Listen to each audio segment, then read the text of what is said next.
Performance reviews get a bad rap when the feedback doesn't feel actionable.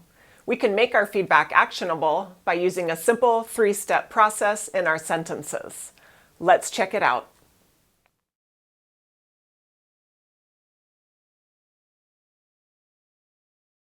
All right, so when we're writing comments in a performance review, we have a couple of goals to keep in mind.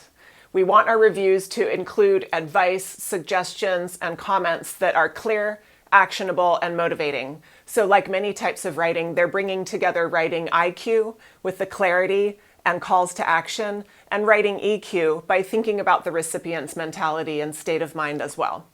Let's talk about what we can do to make sure that our writing shows our readers what the behaviors look like, what to stop doing, what to start doing, what to do more of, and keep it tangible, and make sure we're talking about behaviors that have been demonstrated and can be quantified and that are evidence-based, not an opinion. Now, to me, one of the best ways to make sure that our reviews are actionable and also evidence-based is to use a who, what, how formula.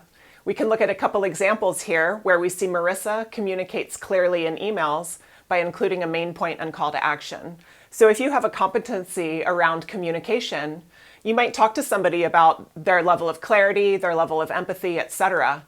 We need to know, though, what kind of communication, in what venues, in what instances, and what does it look like? And this sentence does a little bit of that, as we'll check out in a moment. Let's talk about David real quick, though. David is getting a suggestion. David can increase participation in the weekly meetings they run by sending out the agenda ahead of time. Right, so let's check out that sentence structure with some color coding. Okay, over here we have the who right away. That's obviously the person being reviewed. The what is going to be some kind of verb. And in here, luckily we have a couple of whats that both sound at least fairly positive, right? We have communicates clearly in emails, can increase participation in weekly meetings. We don't have any verbs that sound like shutting someone down. And then what we have next is how to do it. There's no use saying, hey, communicate a little better, please, if we don't have a suggestion for how to do that. And so in this case, we have Marissa getting the recommendation if you use a main point and a call to action. See the video on the 3-step emailing process. If she includes a main point and a call to action, that will be clearer communication. And with David, we're seeing just sending out the agenda ahead of time, something actionable and practical that can be done the next day. How do we link these words in with our sentence? Just with by. Between your what and your how, put a by, and that will remind you to bring in that evidence and truly show what it looks like.